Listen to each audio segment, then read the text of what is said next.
Morning everyone. आज हम start कर रहे हैं अपना सीएमए इंटर का पार्ट 1 कंपनी जैक 2013।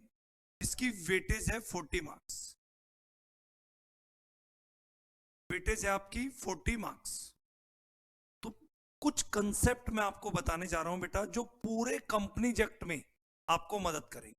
तो सबसे पहले हम बात करते हैं कंसेप्ट 1। मेरे साथ नोट डाउन करें प्लीज। कंसेप्ट 1, छोटे छोटे हमारे कंसेप्ट है जिनको बेटा आपको फोकस करना है। अगर ये कंसेप्ट आपके क्लियर हो गए तो पूरे कंपनी जैक में आपको कोई दिक्कत नहीं आई। तो मैं सारे बेसिक टर्म आपको क्लियर करने जा रहा हूं इन कंसेप्ट के थ्रू। कंसेप्ट 1, सबसे पहला कंसेप्ट 1 हमारा बात करता है forms of business. Forms of business, अगर आप बिजनेस स्टार्ट करना चाहते हैं तो किस फॉर्म में आप बिजनेस कर सकते हैं, क्या क्या मोड हो सकते हैं बिजनेस करने की। तो सबसे पहले अगर हम बात करें सोल प्रोप्राइटरशिप, आप क्या बना सकते हैं बच्चे, sole proprietorship.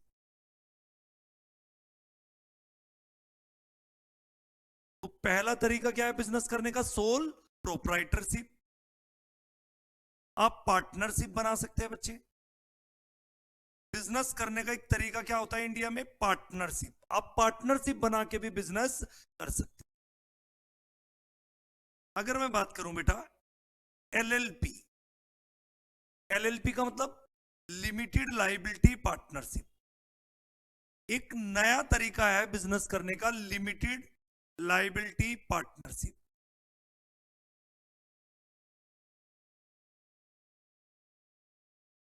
Limited liability partnership. तो कौन कौन से फॉर्म में आप बिजनेस कर सकते हो, फर्स्ट सोल प्रोप्राइटरशिप, आप पार्टनरशिप बना सकते हो इंडिया में, आप एलएलपी क्रिएट कर सकते हो, कोई और बिजनेस, कंपनी। जो हमारा पूरा फोकस है बेटा, पूरे इस मंथ हम कंपनी जैक पे फोकस करेंगे। तो बिजनेस करने का एक तरीका क्या है बेटा, आप कंपनी बना सकते हो। फिर अगर कोई और तरीका आपसे पूछे बेटा, HUF, हिंदू अनडिवाइडेड फैमिली। आप गुजरात में देखते हो बेटा बिजनेस करने का एक तरीका होता है, आप क्या बना सकते हो, HUF, हिंदू अनडिवाइडेड फैमिली, और आप बिजनेस कैरी कर सकते हो। और कोई तरीका बेटा, कोऑपरेटिव सोसाइटी, आप क्या भी बना सकते हैं बच्चे, कोऑपरेटिव सोसाइटी। तो ये सब बेटा आपके बिजनेस करने के मोड्स है, वेज है। तो फॉर्म ऑफ बिजनेस, कोई आपसे पूछे अगर आप बिजनेस स्टार्ट करना चाहते हो तो या तो एज ए सोल प्रोप्राइटरशिप आप बिजनेस स्टार्ट कर सकते हो, पार्टनरशिप फॉर्म में, एलएलपी फॉर्म में, कंपनी फॉर्म में, HUF और कोऑपरेटिव सोसाइटी। अगर बेटा आप इंडिया में पार्टनरशिप क्रिएट करते हो, क्या क्रिएट करते हो, पार्टनरशिप, तो फिर आपको एक कानून है बेटा उसको फॉलो करना पड़ेगा, पार्टनरशिप एक्ट 1932। Partnership act 1932। अगर आप इंडिया में एलएलपी इनकॉर्पोरेट करते हो तो एलएलपी किस एक्ट से गवर्न होगी, एलएलपी एक्ट 2008। और वैसे ही अगर आप इंडिया में कंपनी इनकॉर्पोरेट करते हो, कंपनी रजिस्टर्ड करते हो, तो आपको कौन सा कानून एप्लीकेबल होगा, कंपनीज एक्ट 2013। Companies act 2013। तो अगर हम बात करें बच्चे, अगर आपके पास इतने सारे तरीके हैं बिजनेस करने के, आप कोई भी मोड से आप बिजनेस स्टार्ट कर सकते हो। इंडिया में पार्टनरशिप क्रिएट करोगे तो पार्टनरशिप के लिए कानून है, पार्टनरशिप एक्ट 1932 एप्लीकेबल होगा। अगर आप इंडिया में एलएलपी बनाना चाहते हो तो आप एलएलपी इनकॉर्पोरेट कर सकते हो, और एलएलपी कौन से एक्ट से गवर्न होगी, एलएलपी एक्ट 2008। सेम वैसे बेटा अगर आप कंपनी बनाना चाहते हैं तो कंपनी गवर्न होती है कंपनीज एक्ट 2013। क्लियर। तो हमारा एक छोटा सा कंसेप्ट, कंसेप्ट नंबर 1, अगर आपसे कोई पूछे आप बिजनेस करना चाहते हो तो किस फॉर्म में बिजनेस कर सकते हो, तो आपको बताना है sole proprietorship, partnership, LLP, company, HUF cooperative society. आपको ये तीन पे मैंने फोकस क्यों किया, क्योंकि ये तीनों आपके कोर्स का पार्ट है। तो पार्टनरशिप बनाओगे, पार्टनरशिप रेगुलेट किससे होगी, गवर्न होगी पार्टनरशिप एक्ट 1932। भारत में जितनी भी LLP बनती है, LLP कौन से एक्ट से गवर्न होगी, LLP एक्ट 2008। और अगर आप कंपनी बनाओगे भारत में, अगर आप कंपनी बनाओगे एट प्रेजेंट, अगर मैं बात करूं बेटा, तो ये मान के चलो बेटा 17 लाख के करीब आपकी कंपनी बन चुकी है, कंपनी रजिस्टर्ड हो चुकी है। और वो 17 लाख कंपनी में प्राइवेट कंपनी भी है और पब्लिक कंपनी भी। कंपनी दो ही तरीके की होती है बच्चे, प्राइवेट कंपनी और पब्लिक कंपनी। तो अगर हम बात करें तो भारत में एट प्रेजेंट 17 लाख से ज्यादा कंपनी रजिस्टर्ड हो चुकी है, इनकॉर्पोरेट हो चुकी है। तो उन 17 लाख कंपनी को क्या फॉलो करना है, कंपनीज एक्ट 2013। क्लियर बच्चे। और कंपनी या तो आप प्राइवेट कंपनी बनाओगे या पब्लिक कंपनी। कंपनी दो ही तरीके की होती है, या तो प्राइवेट कंपनी या पब्लिक कंपनी। कुछ बच्चे कहेंगे सर हमने 1 पर्सन कंपनी भी सुना है। ओपीसी कोई कैटेगरी नहीं है बेटा, कंपनी तो आज भी दो ही है, प्राइवेट कंपनी और public company. 1 person company is also a private nature company, ये कोई अलग कंपनी नहीं है, it is also a private nature company. Clear. तो ये था हमारा कंसेप्ट नंबर 1, जिसमें हमने पता चला कि हम कौन कौन से फॉर्म में बिजनेस स्टार्ट कर सकते हैं। और अगर आप बिजनेस स्टार्ट करोगे पार्टनरशिप, तो पार्टनरशिप एक्ट 1932, LLP बनाओगे तो LLP एक्ट 2008। और अगर आप भारत में कंपनी इनकॉर्पोरेट करते हो तो कंपनी गवर्न होगी कंपनीज एक्ट 2013। और हमारा पार्ट 1 क्या स्टार्ट हो रहा है, कंपनीज एक्ट 2013। तो कंपनीज एक्ट 2013 किस पे एप्लीकेबल होगा, कंपनी।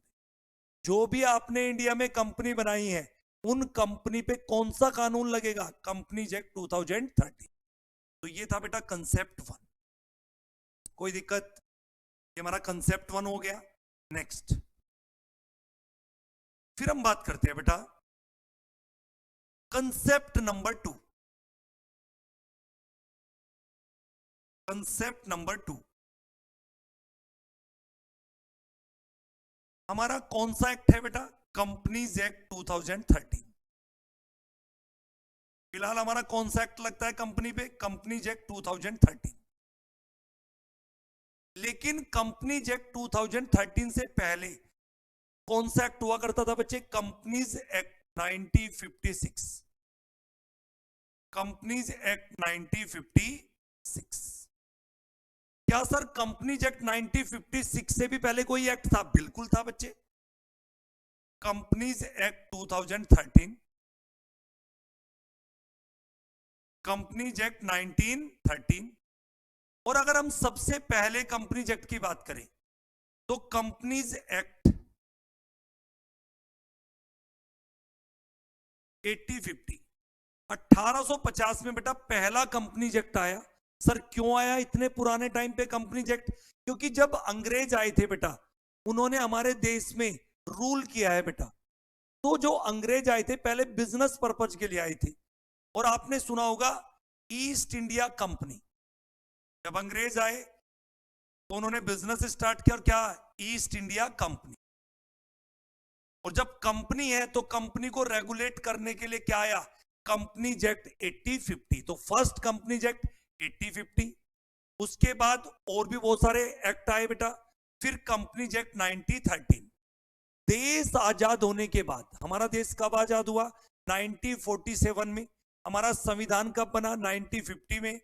तो हमारे देश आजाद होने के बाद, संविधान बनने के बाद हमारा खुद का अपना कंपनीज एक्ट कौन सा था, कंपनीज एक्ट 1956। कौन सा था बच्चे, कंपनीज एक्ट 1956। Companies act 1956। लेकिन 2013 में बेटा हमारा कंपनीज एक्ट 2013 आया। और 2013 कंपनीज एक्ट आने के बाद पुराना एक्ट कंपनीज एक्ट 1956 क्या हो गया बेटा, अबोलिश हो गया, अबोलिश्ड, या मैं कहूं रिपील हो गया बेटा।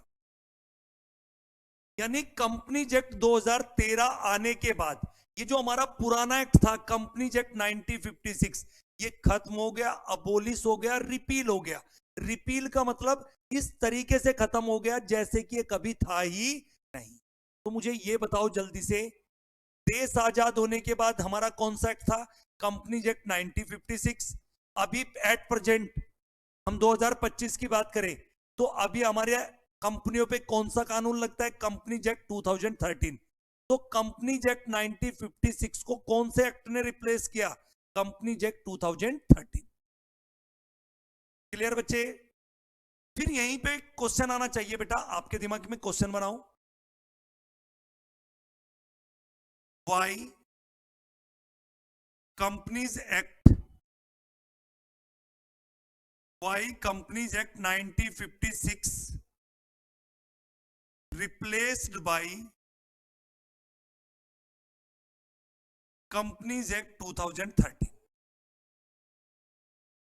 ऐसा क्या हुआ कि पुराना एक्ट रिप्लेस कर दिया गया कंपनीज एक्ट 2013 के द्वारा? तो why companies act 1956 replace by companies act 2013। तो इसका अगर मैं लॉजिक से बात करूं बेटा, इसकी बैकग्राउंड क्या है बेटा? 1991 में डॉक्टर मनमोहन सिंह, डॉक्टर मनमोहन सिंह उस वक्त क्या थे बेटा? Finance minister. और उस वक्त प्राइम मिनिस्टर कौन थे बच्चे? पीवी नरसिम्हा राव। पीवी नरसिम्हा राव। तो 1991 में फाइनेंस मिनिस्टर कौन थे? डॉक्टर मनमोहन सिंह। और prime minister PV Narasimha Rao. 1991 में हमारे देश में बेटा क्या हुआ? लिबरलाइजेशन पॉलिसी अडॉप्ट की गई। Liberalisation policy. और ये जो 1991 में Manmohan Singh, doctor Manmohan Singh finance minister थे, जो लिबरलाइजेशन पॉलिसी लेके आए, उसका पर्पज क्या था? लिबरलाइजेशन पॉलिसी बात करती थी फ्री इकोनॉमी।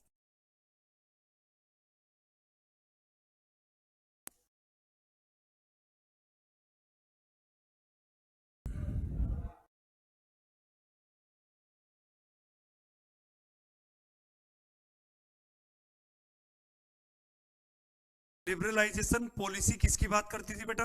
Free economy. तो अगर हम बात करें बिफोर 1991, बिफोर 1991, आफ्टर 1991, अगर हम बात करें बिफोर 1991 हमारी इकोनॉमी क्या थी बच्चे? Restricted economy. हर बात के लिए आपको गवर्नमेंट से अप्रूवल लेने की जरूरत पड़ती थी। लेकिन 1991 के बाद जैसे हमने लिबरलाइजेशन पॉलिसी अडॉप्ट की तो फ्री इकोनॉमी हो गई। हर बात के लिए आपको गवर्नमेंट की इंटरफेयर नहीं करनी थी, गवर्नमेंट की अप्रूवल की जरूरत। तो आफ्टर 1991 हमारी इकोनॉमी क्या हो गई बेटा? Free economy.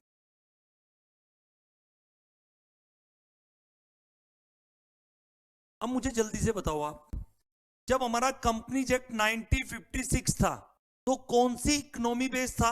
वो था बेटा रेस्ट्रिक्टेड इकोनॉमी। क्योंकि फ्री इकोनॉमी तो कब अडॉप्ट की गई? 1991 के बाद। तो 1991 में जब हमने लिबरलाइजेशन पॉलिसी अडॉप्ट की, उसी वक्त हमारे दिमाग में क्या आया था कि हम एक ऐसा कंपनीज एक्ट लेके आएंगे अपने कॉर्पोरेट के लिए, कंपनी के लिए, जो किससे मैच करता हो? हमारी लिबरलाइजेशन पॉलिसी से। जबकि हमारा कंपनीज एक्ट 1956 किससे मैच करता था? Restricted economy. एक तरफ तुम लिबरलाइजेशन पॉलिसी अडॉप्ट कर रहे हो, एक तरफ आपका कॉर्पोरेट लो, कंपनी लो, किससे मैच करता है बेटा? Restricted economy. तो हमने 1991 में जैसे ही लिबरलाइजेशन पॉलिसी अडॉप्ट की थी, उसके बाद हमने क्या भी डिसाइड किया था कि हम एक ऐसा कंपनीज एक्ट लेके आएंगे जो किससे मैच करता हो? आपकी न्यू लिबरलाइजेशन पॉलिसी। फिर क्वेश्चन ये आता है कि सर इतना टाइम क्यों लग गया? 1991 में हमारी लिबरलाइजेशन पॉलिसी आ गई और कंपनीज एक्ट 2013 हमारा कब आया? 2013 में। कंपनीज एक्ट 2013 हमारा कब आया बेटा? यानी 1991 से 2013, इतना वक्त क्यों लगा? क्योंकि इस बीच में बेटा हमारी जो गवर्नमेंट थी उसकी स्टेबिलिटी नहीं थी। 1991 से लेके 2000 तक की अगर मैं बात करूं तो 2000 तक बहुत सारी सरकारें आई, बहुत सारे प्राइम मिनिस्टर हमने देखे हैं बेटा। तो उस वक्त देश के हालात ऐसे थे, सरकार का ही नहीं पता था कि कब सरकार गिर जाए। तो इस बीच में कोई ऐसे डेवलपमेंट नहीं हुए, तो इस वजह से बेटा नया कंपनीज एक्ट नहीं आ पाया। लेकिन 2013 में बेटा किसकी सरकार थी? कांग्रेस की सरकार थी।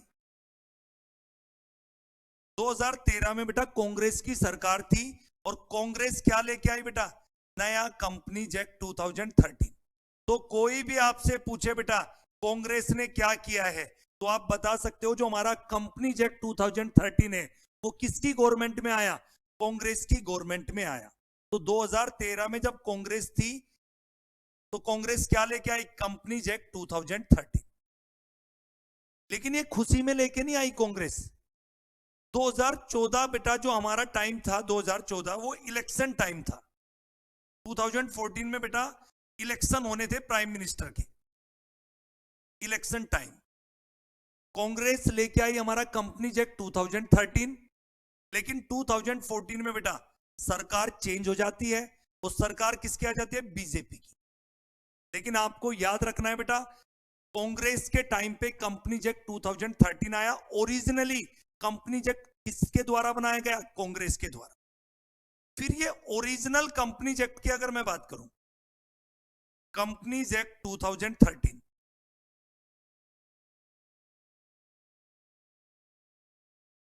इसको कौन लेके आई ओरिजिनली? कांग्रेस। लेकिन बीजेपी की सरकार आने के बाद इस एक्ट को 4 बार अमेंड किया गया। सबसे पहली बार अमेंड किया गया companies amendment act, companies amendment act 2015। तो पहली बार जो ओरिजिनल कंपनीज एक्ट 2013 है उसको अमेंड किया गया 2015 में। फिर सेकंड अमेंडमेंट आया बेटा कंपनीज अमेंडमेंट एक्ट 2017। तो सेकंड कंपनीज अमेंडमेंट एक्ट आया 2017 में। Third companies amendment act 2019। और जो अभी लेटेस्ट अमेंडमेंट आई थी बेटा वो था आपका कंपनीज अमेंडमेंट एक्ट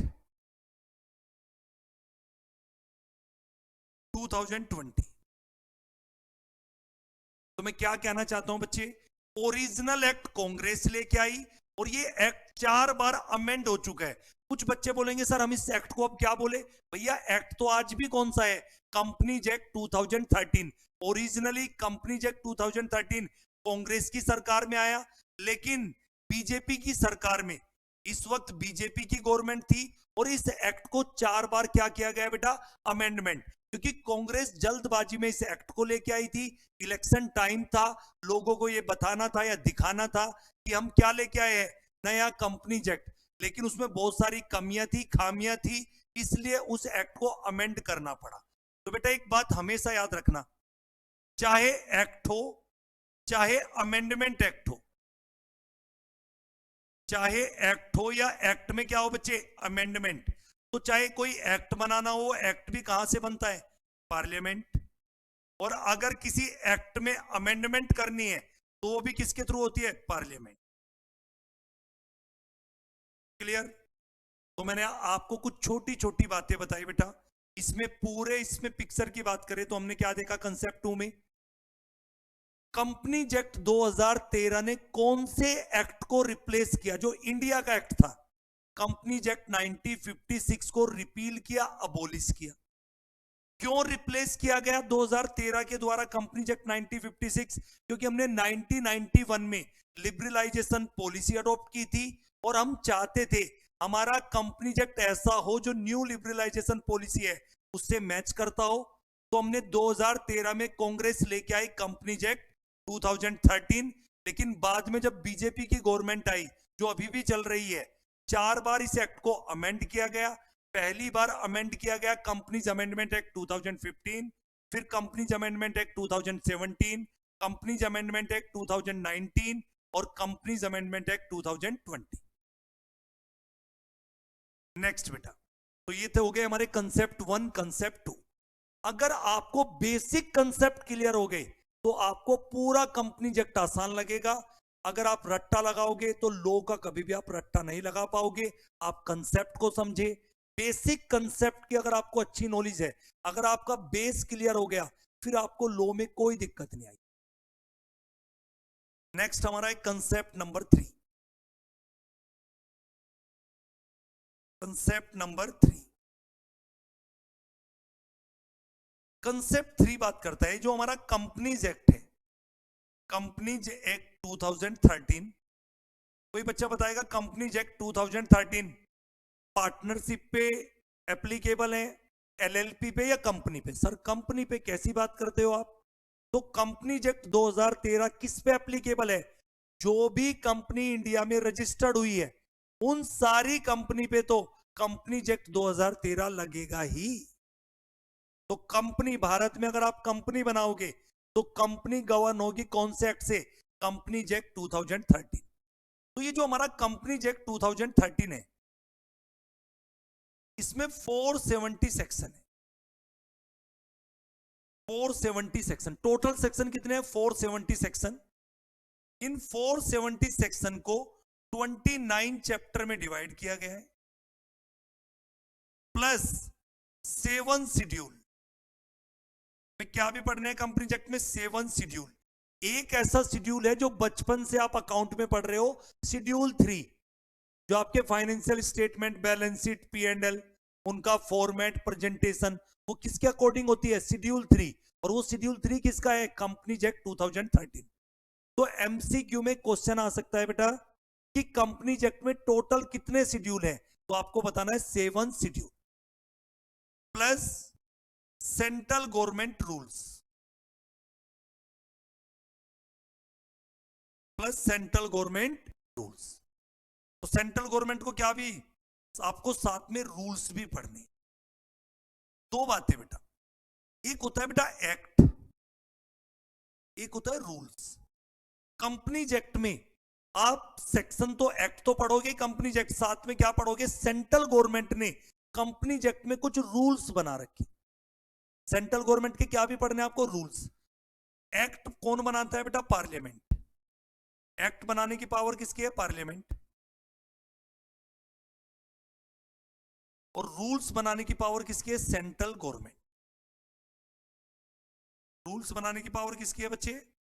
सेंट्रल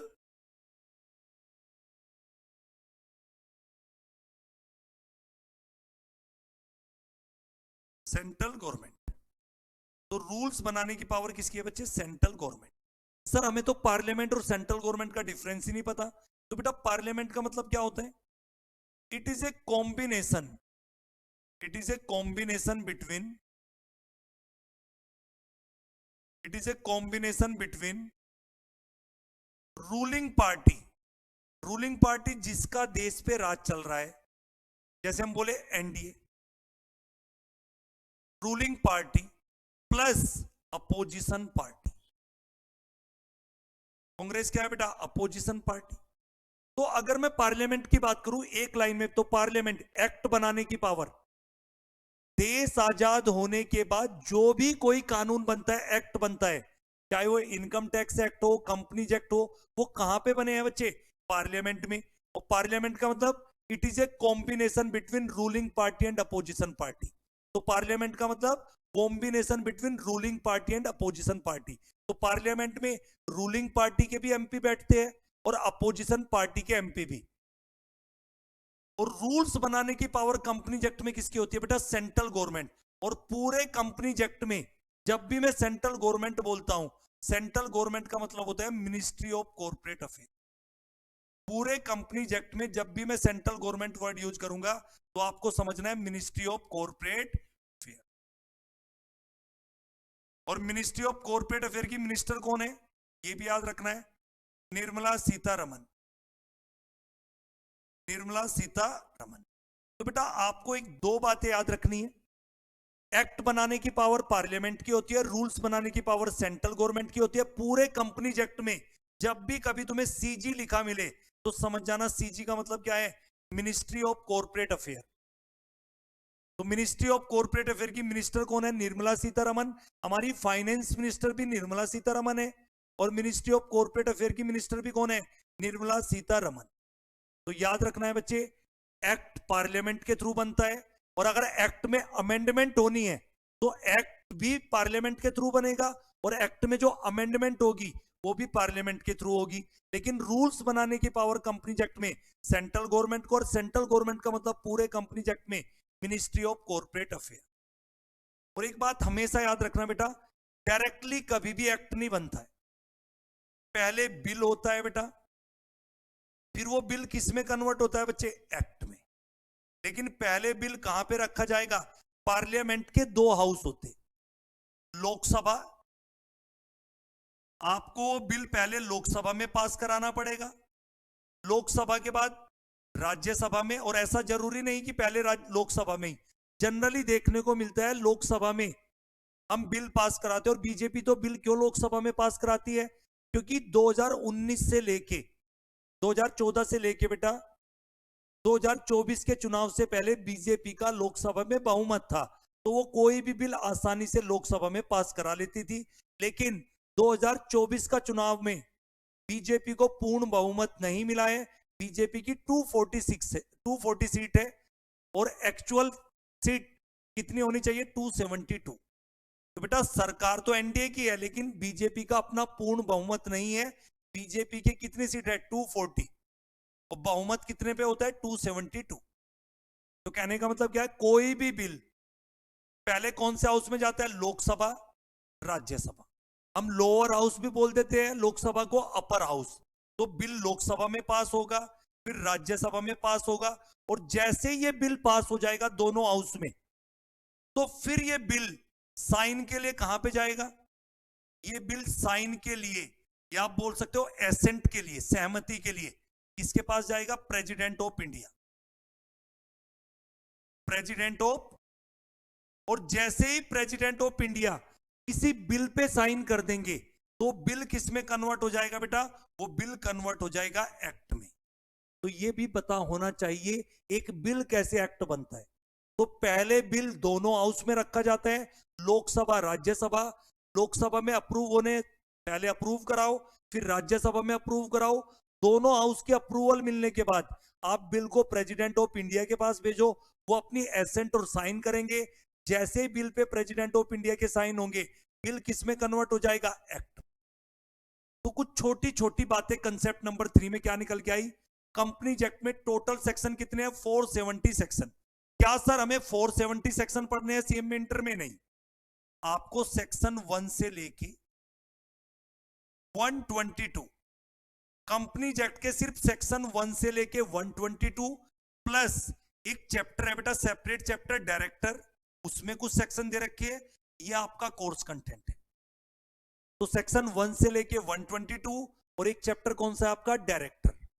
बाकी के जो 123 से आगे के सेक्शन है वो आप सीएम में फाइनल में पढ़ोगे।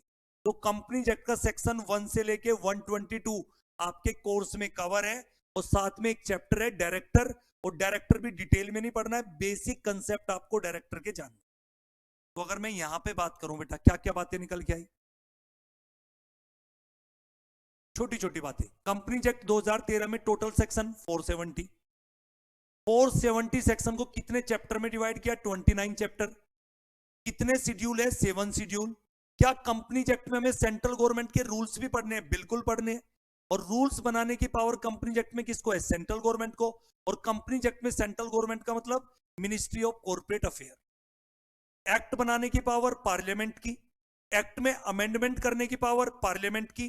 पार्लियामेंट का मतलब क्या होता है बेटा, it is a combination between ruling party and opposition party. और सेंट्रल गवर्नमेंट का मतलब हमेशा क्या होता है बेटा, सेंट्रल गवर्नमेंट का मतलब होता है रूलिंग पार्टी। सेंट्रल गवर्नमेंट का मतलब क्या होता है, जिसका राज है बेटा। जिसकी सरकार है उसको बोलते हैं सेंट्रल गवर्नमेंट, और पार्लियामेंट का मतलब it is a combination between ruling party and opposition party. Clear है बच्चे? और बिल एक्ट कैसे बनता है? बिल को दोनों हाउस में पास कराओ, फिर बिल पे प्रेसिडेंट ऑफ इंडिया की, और ये प्रेसिडेंट ऑफ इंडिया के बिल पे साइन तभी होते हैं जब लो क्या हो बेटा, सेंट्रल लो। लो भी बेटा स्टेट का लो भी होता है, सेंट्रल का। अगर आप सेंट्रल का लो बना रहे हैं तो दोनों हाउस में, लोकसभा राज्यसभा में पास कराना है, प्रेसिडेंट ऑफ इंडिया के साइन चाहिए, वो बिल किस में कन्वर्ट हो जाएगा? एक्ट में। क्लियर? तो हमारे हो गए बेटा concept number 1, concept number 2, concept number 3। Next बेटा, यहां से बेटा आपका एग्जाम पॉइंट ऑफ व्यू से ज्यादा इंपॉर्टेंट है, इसको ध्यान से समझना, कंसेप्ट 4 और 5। आज का मेरा टारगेट है कंसेप्ट नंबर 4 और कंसेप्ट नंबर 5।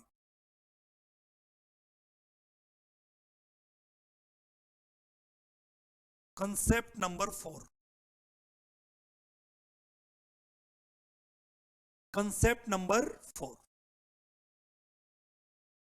अगर हम बात करें कंसेप्ट नंबर 4 की बेटा, कंपनी के अंदर जनरली जब भी आप कोई कंपनी पढ़ रहे हो बेटा, तो कंपनी पे कौन सा एक्ट लगता है? कंपनी पे लगेगा कंपनीज एक्ट 2013। कंपनी पे लगेगा कंपनीज एक्ट 2013। तो कंपनी में जनरली कौन होते हैं बेटा? Share holder. कंपनी में जनरली कौन होते हैं? शेयर होल्डर, या बोल दीजिए डायरेक्टर, या हम बात करते हैं बोर्ड ऑफ डायरेक्टर। पूरे कंपनीज एक्ट में जब भी कभी बोर्ड लिखा हो, बोर्ड, तो बोर्ड का मतलब ही क्या है बेटा? Board of director. तो जनरली कंपनी में एक तो शेयर होल्डर होते हैं, और जो शेयर होल्डर होते हैं कंपनी में वो होते हैं मालिक, ओनर। शेयर होल्डर क्या होते हैं? मालिक। बेटा कंपनी प्राइवेट भी बना सकते हो आप, पब्लिक भी, और जो भी कंपनी में शेयर होल्डर होता है वो कंपनी का क्या होता है? ओनर। जैसे कोई कंपनी है एक्स लिमिटेड, तो बेटा आपको पहले तो ये पहचान करनी है, एक्स लिमिटेड ये हमारी कौन सी कंपनी है? Public company. सर आपने कैसे पहचाना? अगर प्राइवेट कंपनी होती तो या तो ब्रैकेट में पीवीटी लिखा होता है या पूरा प्राइवेट लिमिटेड। तो जब भी ब्रैकेट में पीवीटी मेंशन हो तो समझ जाना हो कौन सी कंपनी है? Private company. और कंपनी दो ही तरीके की होती है, या तो पब्लिक या प्राइवेट। तो जनरली कंपनी में एक तो शेयर होल्डर होते हैं जो ओनर होते हैं। तो शेयर होल्डर कंपनी के, भले ही आपने रिलायंस का एक शेयर ले रखा है, रिलायंस आपकी लिस्टेड कंपनी है। क्या होती है लिस्टेड? ये टाइप्स ऑफ कंपनी में देखिए, रिलायंस क्या है बेटा? एक लिस्टेड पब्लिक कंपनी। सर इसको लिस्टेड पब्लिक कंपनी क्यों बोलते हैं? क्योंकि ये रिलायंस कहां पे लिस्टेड है? स्टॉक एक्सचेंज पे। कहां पे लिस्टेड है? Stock exchange, recognise stock exchange, recognise stock exchange. और भारत में दो रिकॉग्नाइज स्टॉक एक्सचेंज जो फेमस है, एनएससी और BSC, national stock exchange, Bombay stock exchange. तो कंपनी की बात करते हैं, रिलायंस कंपनी मान लेते हैं, हम रिलायंस का एग्जांपल लेते हैं। रिलायंस कौन सी कंपनी है? एक listed public company, public company भी है और लिस्टेड भी है। और लिस्टेड कहां पे है? रिकॉग्नाइज स्टॉक एक्सचेंज पे, जो एनएससी और बीएससी। तो शेयर होल्डर मालिक है बेटा, लेकिन शेयर होल्डर क्या भी है? स्कैटर्ड। स्कैटर्ड का मतलब रिलायंस में लाखों करोड़ों शेयर होल्डर तो बिखरे हुए हैं। कुछ शेयर होल्डर यूपी से है, कुछ राजस्थान से है, कुछ मध्य प्रदेश से, कुछ साउथ से है, कुछ नॉर्थ ईस्ट से है। तो रिलायंस में जो लाखों करोड़ों शेयर होल्डर है वो स्कैटर्ड है, बिखरे हुए हैं। और जो शेयर होल्डर होते हैं बेटा, रिलायंस कंपनी की बात करूं, ये लार्ज नंबर में, लार्ज नंबर में है। और दूसरा बेटा स्कैटर्ड है, बिखरे हुए, एक प्लेस पे नहीं है, अलग अलग जगह के शेयर होल्डर है। एक तो लार्ज नंबर में और एक स्कैटर्ड है। शेयर होल्डर मालिक तो है, लेकिन ये स्कैटर्ड है, लार्ज नंबर में है। तो हमने कहा कि भैया लार्ज नंबर में हो, स्कैटर्ड हो, तो डिसीजन मेकिंग पॉसिबल नहीं है बेटा। कंपनी में अगर हम कोई डिसीजन लेना चाहें तो डिसीजन मेकिंग भैया लाखों करोड़ों शेयर होल्डर की अप्रूवल लेना कितना मुश्किल काम है, और जब हम डिसीजन ही नहीं ले पाएंगे तो हमारी अपॉर्चुनिटी तो हाथ से निकल जाएगी। तो लाखों करोड़ों share holder decision making possible वहां पे क्या है बेटा, डिफिकल्ट है डिसीजन लेना। तो हमने कहा कंपनी जेट ने कि शेयर होल्डर मालिक होते हैं, हम भी मानते हैं शेयर होल्डर कौन होते हैं, मालिक, कोई डाउट नहीं, चाहे कोई कंपनी का एक शेयर क्यों ना होल्ड करता हो वो कंपनी का मालिक है। लेकिन बेटा कंपनी के बिहाफ पे मैनेजमेंट कौन करेगा कंपनी की, मैनेजमेंट कौन देखता है कंपनी की, बोर्ड ऑफ डायरेक्टर।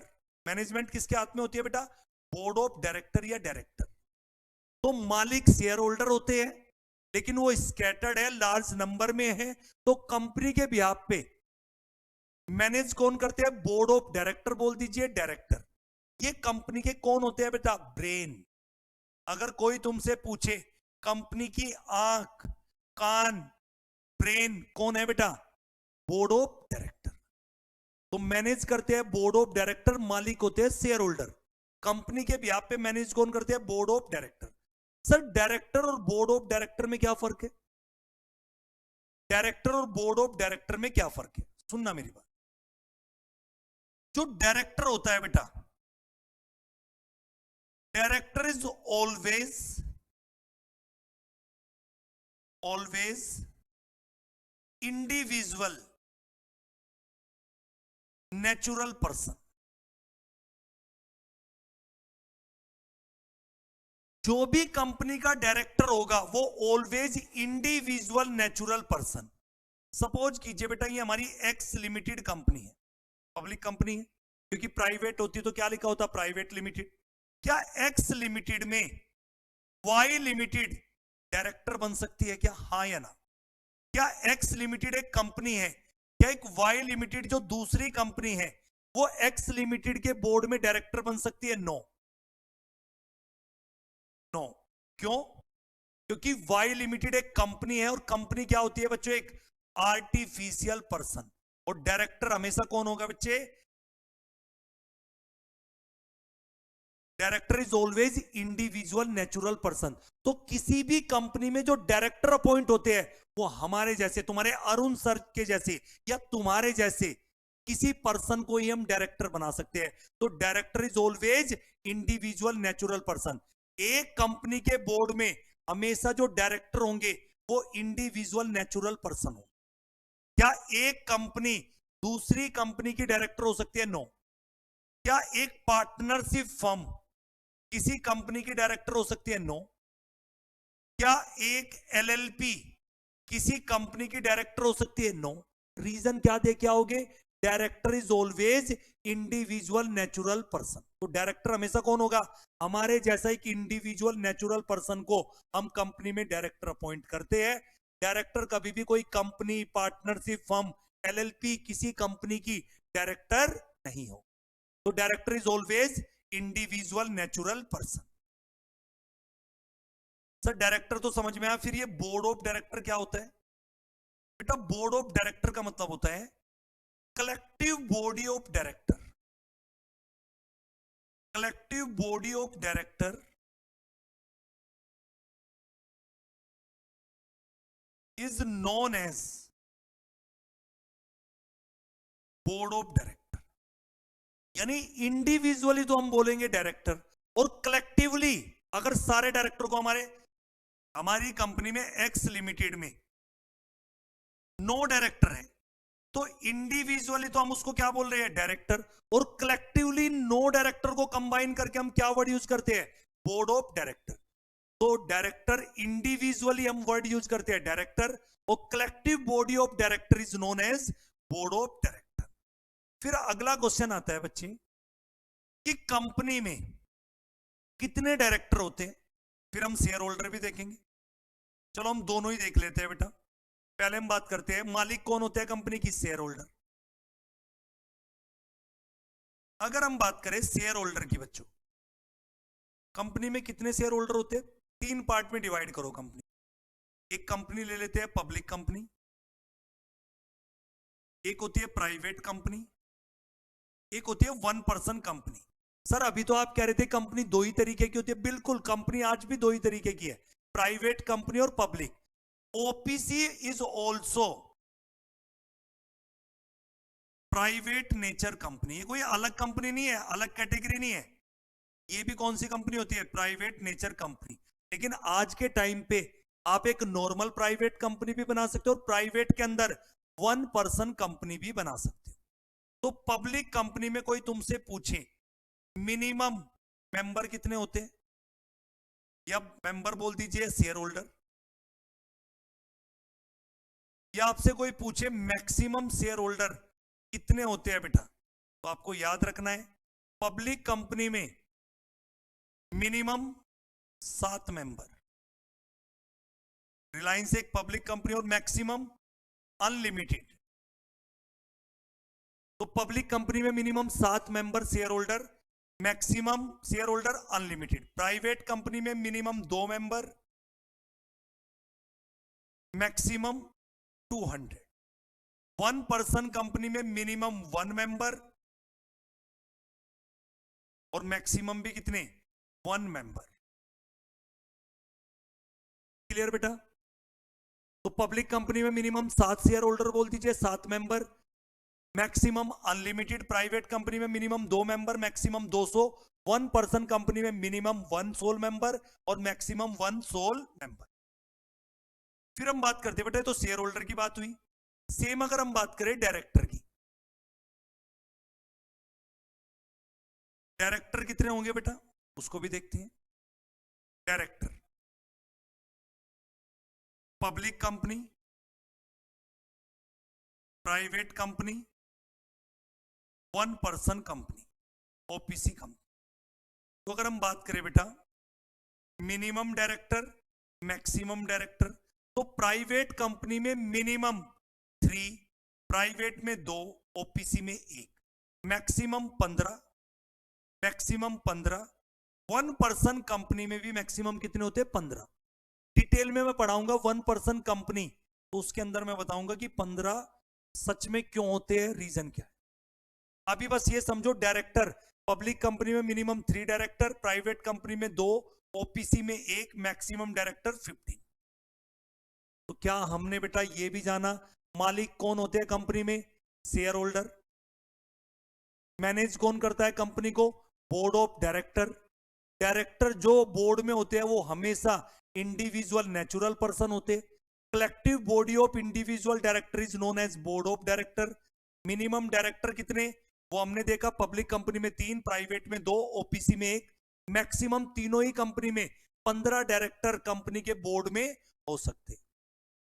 वैसे ही शेयर होल्डर ओनर होते हैं, लेकिन वो स्कैटर्ड है, बिखरे हुए हैं, लार्ज नंबर में है, डिसीजन मेकिंग पॉसिबल नहीं है। तो हम क्या करते हैं, मालिक शेयर होल्डर रहेंगे, लेकिन मैनेज कौन करेंगे कंपनी को?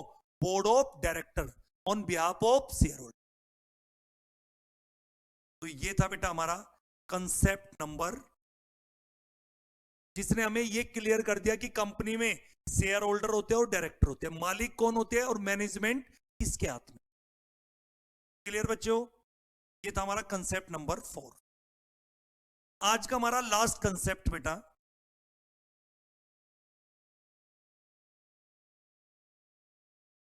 कंसेप्ट 5। कंसेप्ट 5 ये हमारा जो कंपनीज एक्ट है बच्चे, कंपनीज एक्ट 2013। कंपनीज एक्ट 2013 में अभी आपने पढ़ा शेयर होल्डर भी होते हैं और डायरेक्टर भी होते हैं, बोर्ड ऑफ डायरेक्टर। तो कंपनीज एक्ट 2013 कुछ पावर देता है बेटा शेयर होल्डर को, यानी कंपनीज एक्ट के अंदर कुछ पावर बाइफरगेट की गई है, किसके लिए? Share holder. यानी कुछ काम कंपनीज एक्ट में किसके अप्रूवल से होगा? Share holder. और कुछ काम बिना शेयर होल्डर के अप्रूवल के होगा, वो काम डायरेक्टर डायरेक्टली बिना शेयर होल्डर के अप्रूवल के कर सकते। तो कंपनीज एक्ट 2013 में जो पावर है वो बाइफरगेट की हुई है। कुछ पावर किसको दी गई है? सम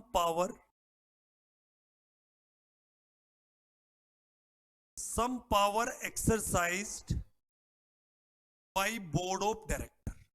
यानी कंपनीज एक्ट कुछ पावर किसको देता है? बोर्ड ऑफ डायरेक्टर को। और कंपनीज एक्ट 2013 सम पावर, कुछ कंपनीज एक्ट के अंदर किसको पावर दी गई है? Some power exercise by share holder. कुछ पावर कौन एक्सरसाइज करेंगे कंपनीज एक्ट में? Share holder. अब क्वेश्चन ये आता है कि शेयर होल्डर अपनी पावर कहां पे एक्सरसाइज करेंगे?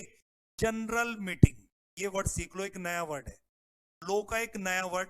पूरे कंपनीज एक्ट में जब भी मैं जनरल मीटिंग बोलूंगा, जनरल मीटिंग हमेशा किसकी होगी? शेयर होल्डर की। तो कंपनीज एक्ट 2013 के अंदर कुछ पावर कंपनीज एक्ट ने बोर्ड ऑफ डायरेक्टर को दी, कुछ शेयर होल्डर को। शेयर होल्डर अपनी पावर कहां पे एक्सरसाइज करेंगे? कहां पे अपनी पावर का इस्तेमाल करेंगे? General meeting. जनरल मीटिंग हमेशा किसकी रहेगी? शेयर होल्डर की। और ये जनरल मीटिंग भी बेटा आगे चल के हम देखेंगे दो तरीके की होती है।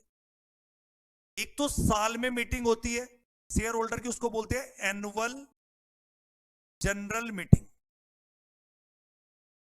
एनुअल जनरल मीटिंग, शॉर्ट में उसको क्या बोल देते हैं? एजीएम। और एक होती है बेटा extra ordinary, extra ordinary general meeting, short में क्या बोलते हैं इसको? ईजीएम। और कई बार बेटा इसका दूसरा नाम भी हम यूज करते हैं, emergency general meeting. Emergency general meeting. तो मैंने क्या बताया? कंपनीज एक्ट 2013 में कुछ पावर बोर्ड ऑफ डायरेक्टर को दी गई है, कुछ पावर शेयर होल्डर को। शेयर होल्डर अपनी पावर कहां एक्सरसाइज करेंगे? जनरल मीटिंग में।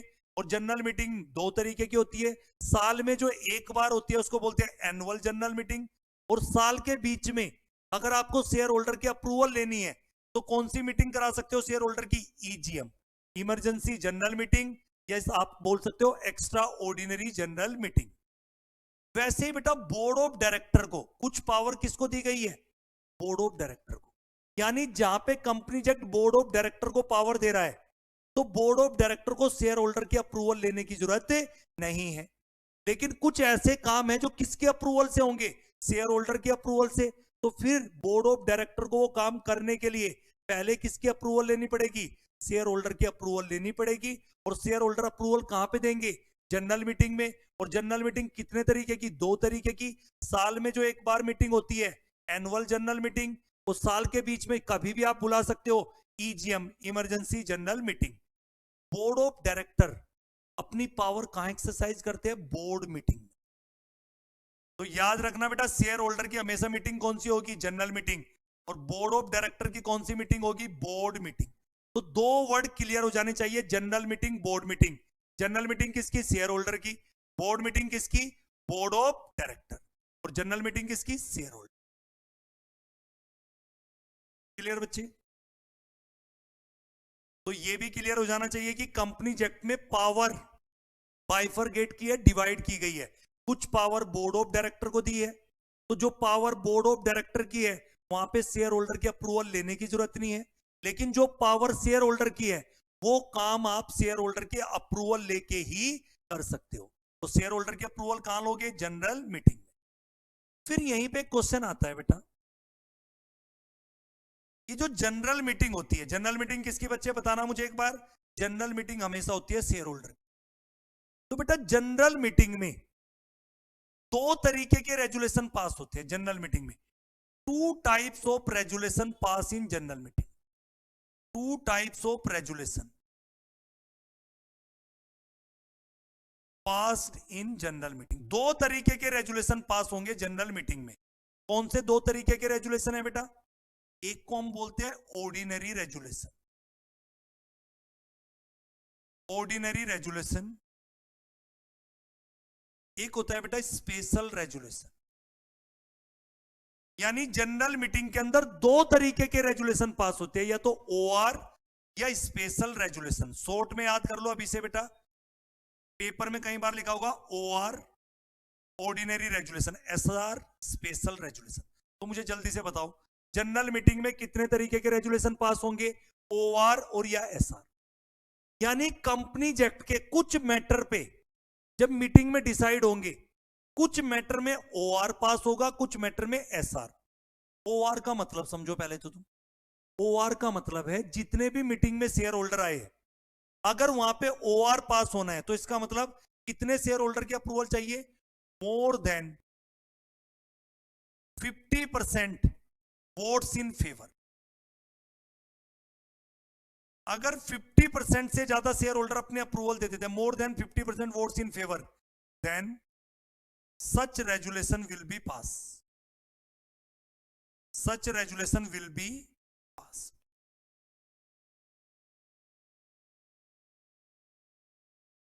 तो कंपनीज एक्ट में जनरल मीटिंग में जो मैटर पास होंगे, उन मैटर पे बेटा शेयर होल्डर की अप्रूवल चाहिए।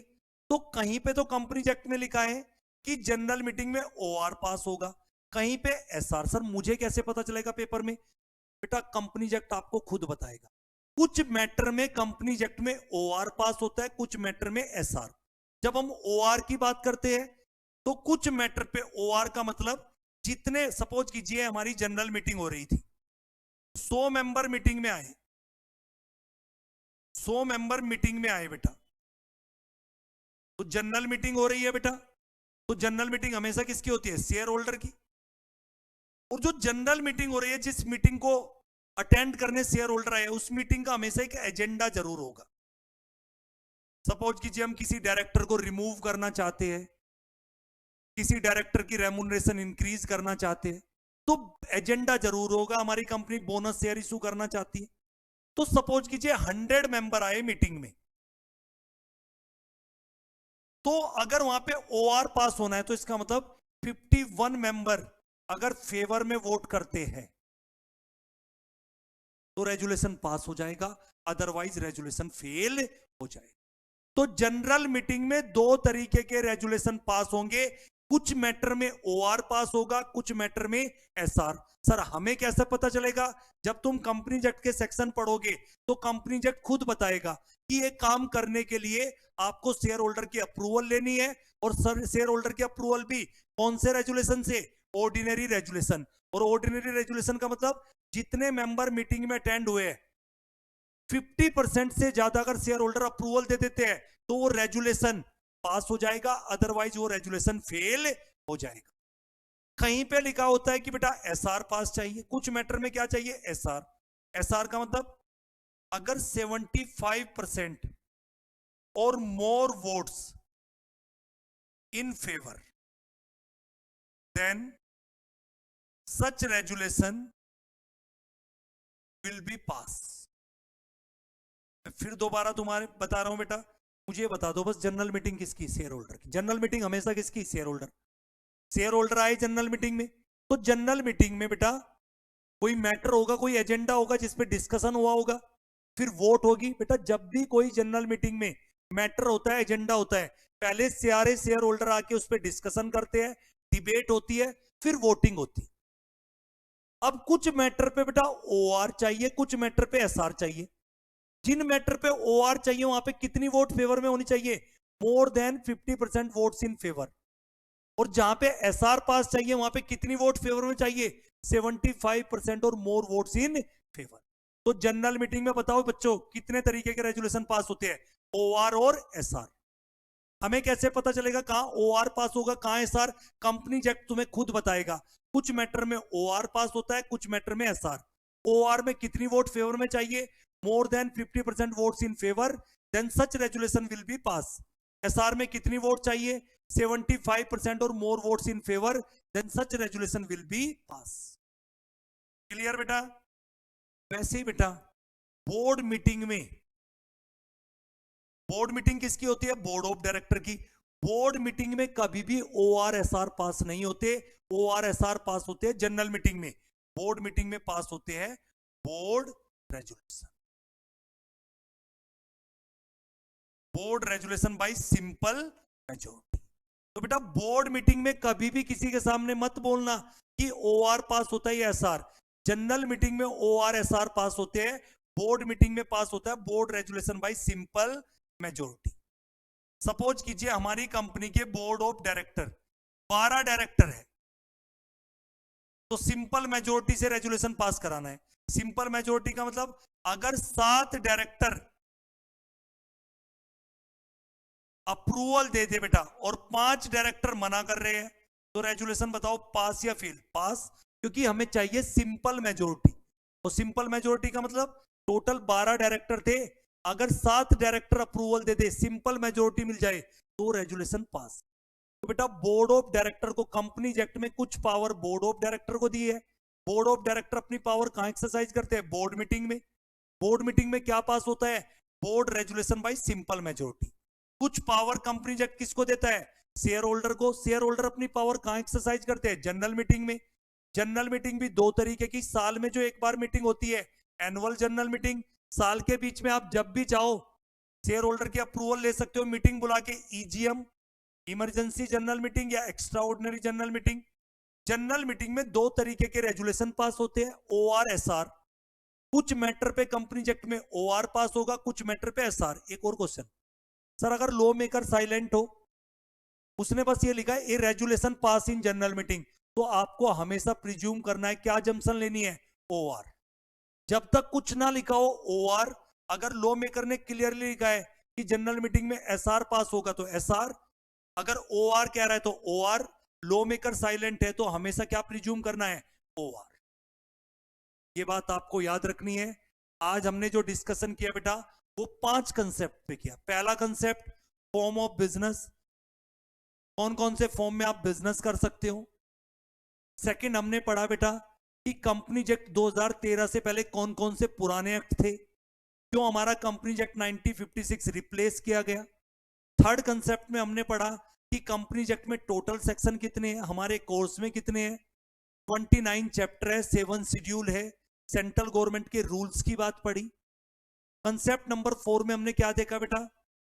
कंसेप्ट नंबर हमने 4 में देखा कि कंपनी में जनरली शेयर होल्डर होते हैं, board of director. Share holder company के मालिक होते हैं, लेकिन वो लार्ज नंबर में है और स्कैटर्ड है, बिखरे हुए हैं, तो उनके ब्याह पे कंपनी को मैनेज कौन करते हैं? कंपनी का दिमाग कौन होते हैं? होते हैं board of director. Director board of director का फर्क बताया। इंडिविजुअली डायरेक्टर बोलते हैं, collective body of director is board of director. Minimum number of director पढ़ा, maximum number of director, minimum number of share holder, maximum number of share holder. फिर general meeting, company act 2013 में कुछ power board of director को दी गई है, कुछ share holder को। Board of director अपनी पावर कहां एक्सरसाइज करते हैं? बोर्ड मीटिंग में।